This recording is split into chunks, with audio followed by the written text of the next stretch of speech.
जय हिंद विद्यार्थी, आप सब कैसे हैं। उम्मीद करते हैं आप स्वस्थ होंगे और एग्जाम का तैयारी भी कर रहे होंगे। आज हम लोग तरंग प्रकाशिकी पे अंतिम प्रहार करने वाले हैं। हम लोग किरण प्रकाशिकी का सारा क्वेश्चन कर लिए और तरंग प्रकाशिकी से संबंधित ज़्यादा प्रश्न नहीं है, कुछ ही प्रश्न हैं जो एग्जाम में बार बार रिपीट होते हैं। आइए हम लोग उस क्वेश्चन को करने जा रहे हैं और एग्जाम में यही क्वेश्चन आता ही है, तो हमारी वीडियो पे बने रहें। क्वेश्चन किस प्रकार से एग्जाम में आता है देखते हैं। देर ना करते हुए हम लोग स्टार्ट करते हैं और देखते हैं कि पहला क्वेश्चन क्या पूछा गया। चलिए देखते हैं जी पहला क्वेश्चन क्या है। सबसे पहला क्वेश्चन देखिए आपके स्क्रीन पे दिखाई दे रहा है और आपके सामने 4 ऑप्शन भी दिया हुआ है। देखो ध्यान से क्या बोल रहा है, किसी एम द्रव्यमान के भी वेग से गतिमान कण का तरंगदैर्घ्य होता है।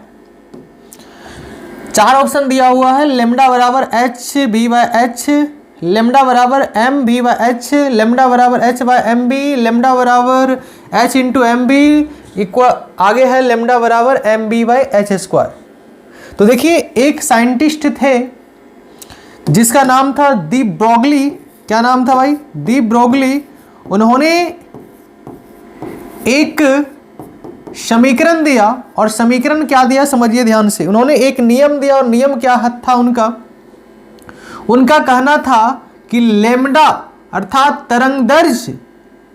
तरंगदैर्घ्य जो होता है वो संवेग का व्युत्क्रमानुपाती होता है। किसका व्युत्क्रमानुपाती होता है भाई? संवेग का व्युत्क्रमानुपाती होता है। अर्थात संवेग बढ़ेगा तो तरंगदैर्घ्य घटेगा और संवेग घटेगा तो तरंगदैर्घ्य हमारा बढ़ेगा। ये डी ब्रोगली का कहना था कि तरंगदैर्घ्य समानुपाती होता है, तरंगदैर्घ्य व्युत्क्रमानुपाती होता है संवेग का। पी हमारा क्या है? संवेग। लेकिन आपसे क्वेश्चन पूछा गया कि एम द्रव्यमान का कोई कण है जिसको भी वेग से गतिमान किया गया, तो उसका तरंगदैर्घ्य बताइए। तो आप आराम से बता सकते हैं। यहीं से देखो इसको आगे बढ़ाते हैं और यदि लेमडा का यदि यहाँ पे इसका चिन्ह हटेगा तो इसके लिए एक कांस्टेंट आएगा जिसका नाम है एच और एच बटे पी हो जाएगा। एच हमारा होता है प्लांक नियतांक और आप लोग कभी ना कभी संवेग का फॉर्मूला पढ़े होंगे, पी बराबर होता है एम भी। क्या होता है भाई? पी बराबर एम भी। तो जहाँ पे पी है बताओ वहाँ पे हम लोग क्या एम भी रख सकते हैं। तो बताओ तरंगदैर्घ्य का फॉर्मूला क्या आ गया? एच बाई एम भी, जिसमें एम द्रव्यमान का कण है, बी वेग है और लेमडा तरंगदैर्घ्य है, एच हमारा प्लांक नियतांक है। तो बताओ कहीं ऑप्शन में दिख रहा है? हाँ ऑप्शन में दिख रहा है, तो इसका राइट आंसर हो जाएगा ऑप्शन नंबर बी। तो चलिए अगले क्वेश्चन की ओर हम लोग बढ़ते हैं और देखते हैं अगले क्वेश्चन में क्या पूछा गया। और अगले क्वेश्चन बड़ा आसान है। पूछा गया कि किसी बिंदुवत स्रोत से परिमित दूरी पर तरंगाग्र, परिमित का मतलब होता है कि निश्चित दूरी पर तरंगाग्र कैसा बनता है। जैसे मान लिया जाए ये एक हमारा बिंदुवत स्रोत है और आपको अगर सिलेबस पढ़े होंगे तो आपको पता होगा कि बिंदुवत स्रोत से निकलने वाला जो तरंगाग्र होता है, बिंदुवत स्रोत से निकलने वाला जो तरंगाग्र होता है वो कैसा होता है भाई? गोलाकार। कैसा होता है भाई? गोलाकार। कैसा होता है भाई? गोलाकार। तो परिमित दूरी बोले तो एक निश्चित दूरी, चाहे ये लो कोई भी ले लीजिए। तो आप याद रखिएगा बिंदुवत स्रोत से निकलने वाला जो तरंगाग्र होता है वो कैसा होता है? गोलाकार तरंगाग्र। कैसा होता है? गोलाकार तरंगाग्र। बताइए ऐसे क्वेश्चन का आंसर कितना आसान से सॉल्व हो रहा है। अगले क्वेश्चन की ओर हम लोग बढ़ते हैं और देखते हैं कि अगले क्वेश्चन क्या है। अगले क्वेश्चन बहुत ही खास होने वाले हैं और ये क्वेश्चन बार बार पूछा जाता है एग्जाम में। प्रकाश की फोटोन की ऊर्जा होती है, प्रकाश की फोटोन की ऊर्जा होती है। आपको पढ़ाया गया कि हमारा जो ऊर्जा जो होता है, हमारा जो ऊर्जा होता है वो आवृत्ति का, वो क्या होता है भाई? आवृत्ति का समानुपाती होता है। हमारा जो ऊर्जा होता है वो किसका समानुपाती होता है भाई? आवृत्ति का। और जैसे हमारा यहाँ पे समानुपाती का चिन्ह हटेगा तो इसके लिए आता है एक नियतांक जिसका नाम है एच।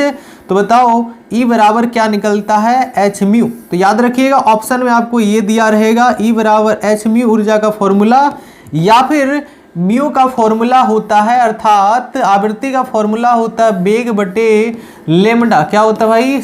म्यू बराबर होता है बेग बटे लेमडा, म्यू बराबर होता है बेग बटे लेमडा अर्थात तरंगदैर्घ्य। तो जहां पे आपका म्यू है आप वहां पे आप ये भी रख सकते हैं, क्या रख सकते हैं भाई, म्यू बराबर क्या होता है सी बाय लेमडा। तो जहां म्यू है वहां आप क्या रख सकते हैं, सी बाय लेमडा। तो आपका ऑप्शन में ये भी दिया जा सकता है। अगर ऑप्शन में ये दिया रहेगा तो ये मारेंगे, अगर ऑप्शन में ये दिया रहेगा तो ये मारेंगे। चलिए हम लोग नेक्स्ट क्वेश्चन की ओर बढ़ते हैं और देखते हैं नेक्स्ट क्वेश्चन क्या पूछा गया। और ये क्वेश्चन बहुत ही लाजवाब क्वेश्चन है और आप इसे ध्यान पूर्वक देखेंगे, हम इसे चुटकियों में सॉल्व कर देंगे। आप इसे ध्यान से देखिए क्या बोल रहा है कि किसी m द्रव्यमान तथा q आवेश के वेग को भी विभव द्वारा त्वरित किया जाता है तो कण का द्विब्रोगली तरंगदैर्घ्य होगा।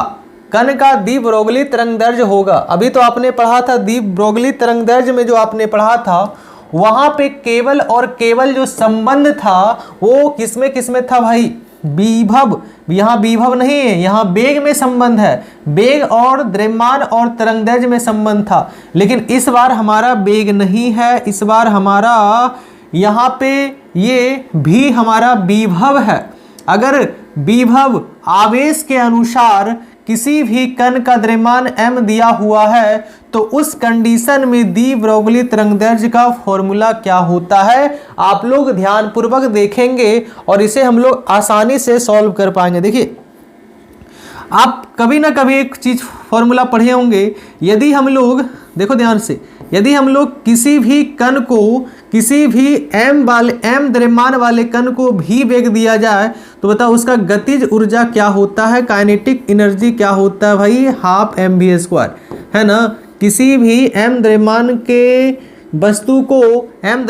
वस्तु को भी वेग दिया जाता है तो उसका गतिज ऊर्जा का फॉर्मूला क्या होता है, क्या हो जाएगा, हाफ mv²। अगर आप यहाँ से v का फॉर्मूला निकालना चाहेंगे तो बताइए क्या हो जाएगा, इधर हो जाएगा 2, इधर गुना होगा 2e के, ये m गुना में है तो इधर आएगा, किस में आ जाएगा, भाग में, और इधर हमारा बचा v², और स्क्वायर जैसे ही इधर आएगा तो बताइए भाई साहब ये किस में आ जाएगा, रूट में आ जाएगा।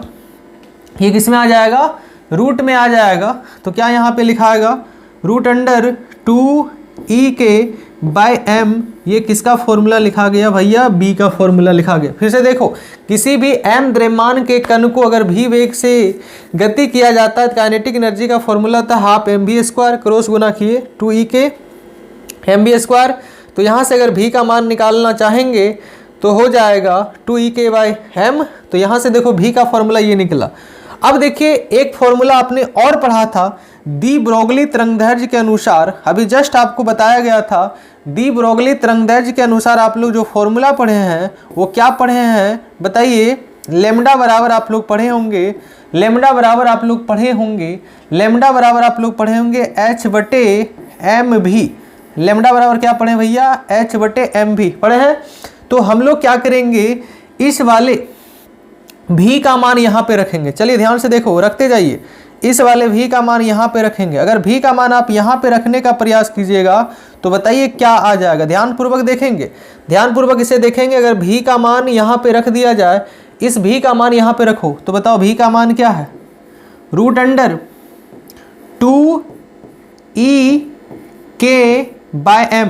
आप ये बताइए रूट का मतलब पावर कितना होता है, रूट का मतलब पावर 1/2, अर्थात m के पावर यहाँ पे 1/2 है और यहाँ पे पावर 1 है। तो बताइए भाग में पावर क्या होता है, घटता है। अगर 1 रुपया में 50 पैसा चल जाएगा, 1 रुपया में 50 पैसा चला जाएगा तो 50 पैसा ही बचेगा, अर्थात इस पे पावर कितना बचेगा, 1/2। तो क्या इसको हम रूट में लिख सकते हैं, हाँ भाई इसको आप आराम से रूट में लिख सकते हैं।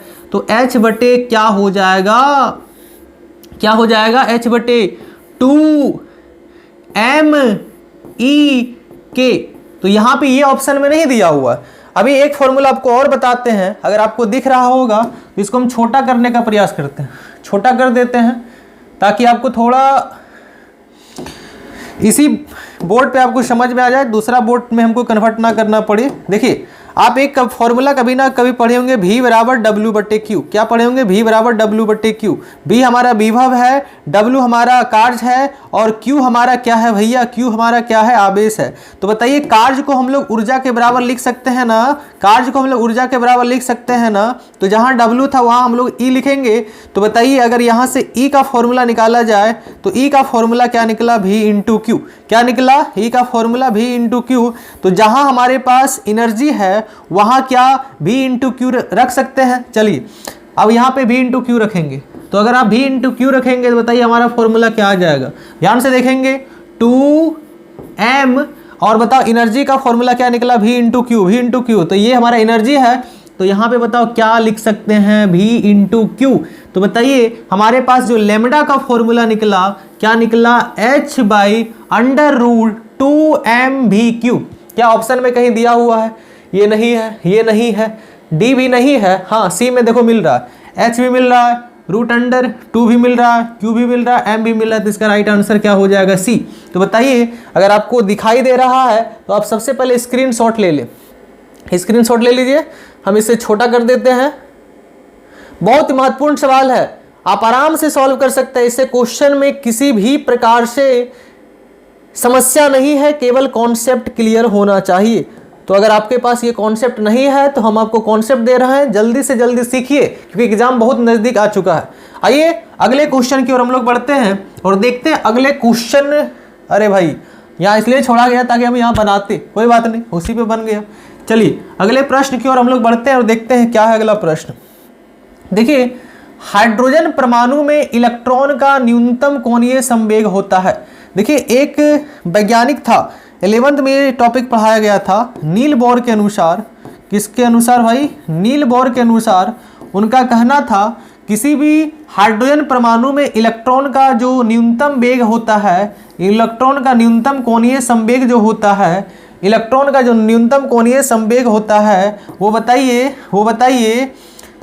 h/2π के समानुपाती होता है। h किसका समानुपाती होता है भाई? 2π का समानुपाती होता है। और जैसे ही यहाँ पे समानुपाती का चिन्ह हटेगा तो एक यहाँ पाएगा n, तो NH/ हो गया 2π। NH/ क्या हो गया? 2π। NH/ क्या हो गया? 2π। क्या यही? हाँ यही है। याद रखिएगा इस पॉइंट को आप याद रखिएगा। देखिए नील बोर के अनुसार हम आपको लिखा देते हैं स्टेटमेंट क्या है। नील बोर के अनुसार किसी भी इलेक्ट्रॉन का न्यूनतम कोणीय संवेग जो होता है वो L समानुपाती होता है h/2π का, h/2π का। अगर आप इसका फॉर्मूला लिखना चाहेंगे तो फॉर्मूला होता है NH/2π। क्या होता है भाई? NH/2π। क्या होता है?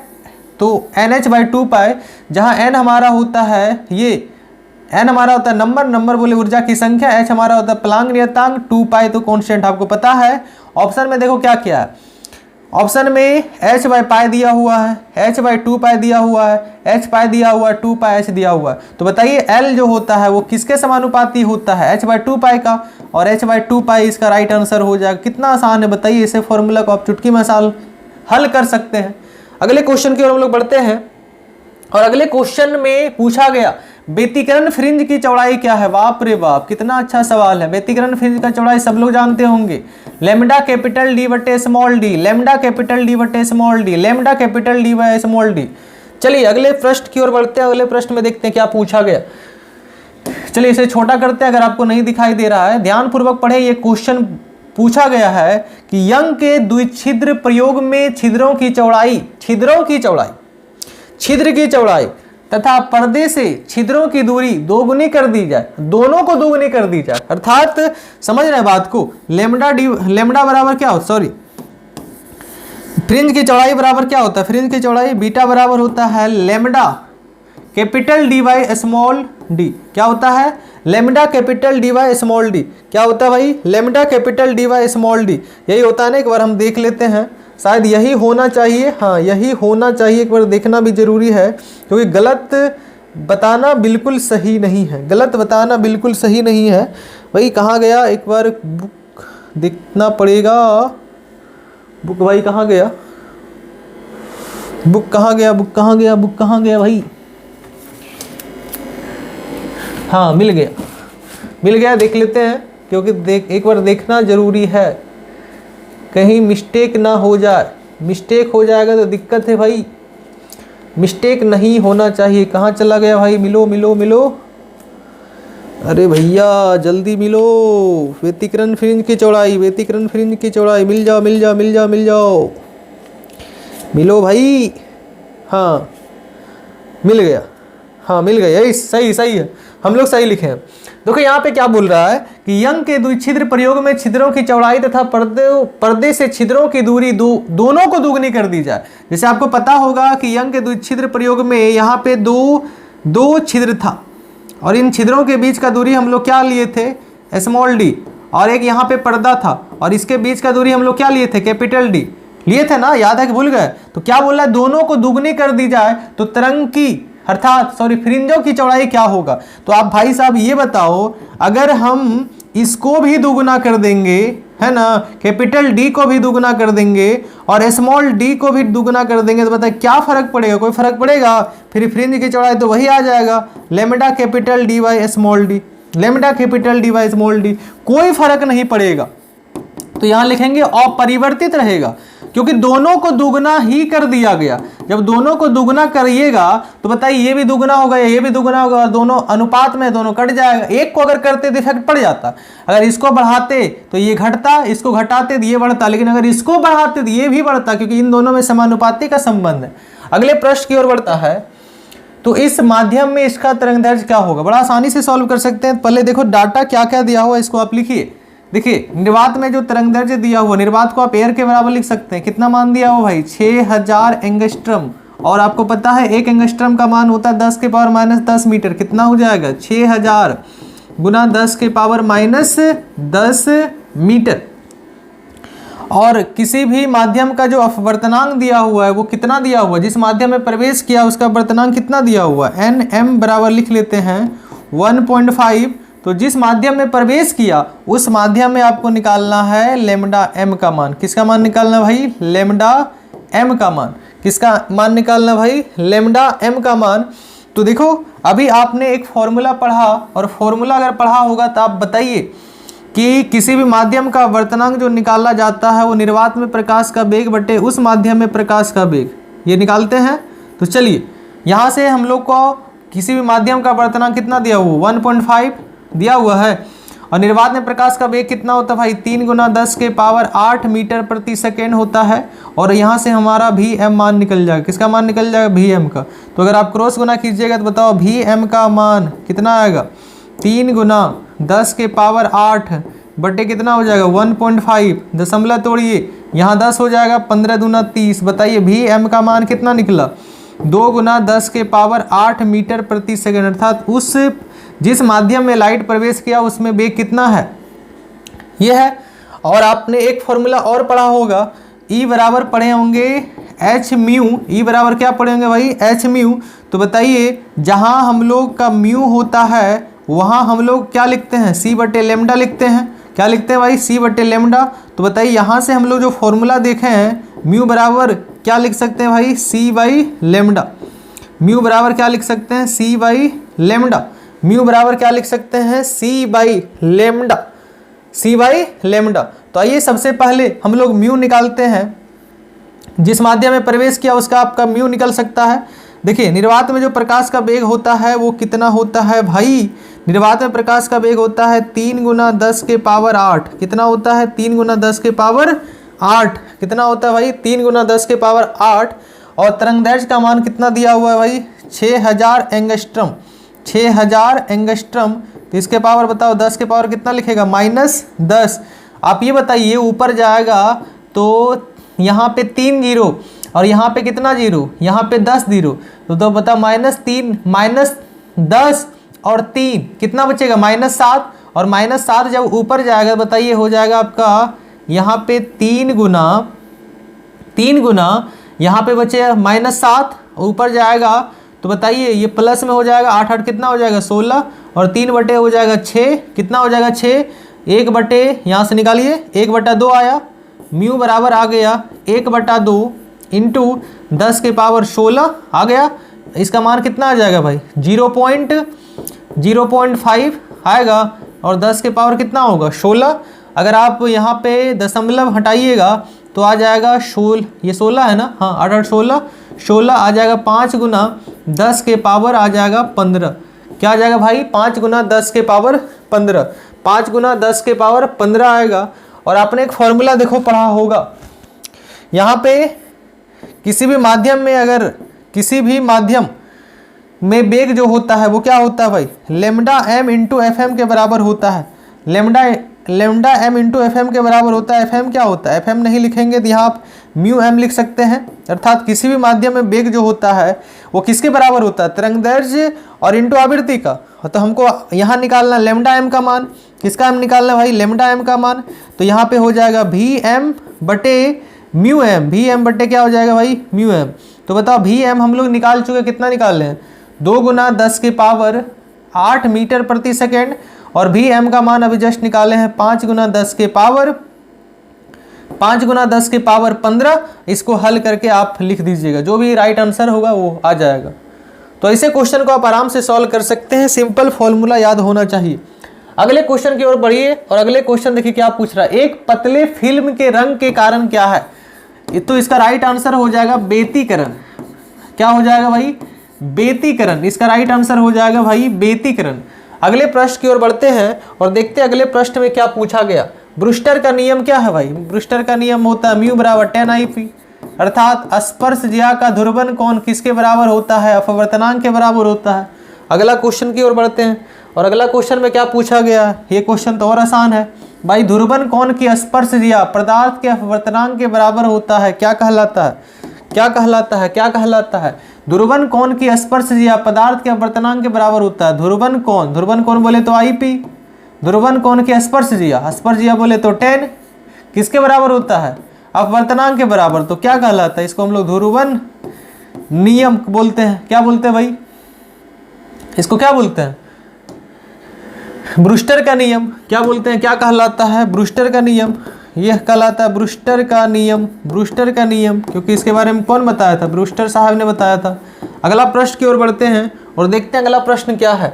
जीवाश्म की आयु पता की जाती है, बड़ा मस्त सवाल है भाई। जीवाश्म की आयु पता की जाती है, किससे की जाती है, कार्बन डेटिंग से।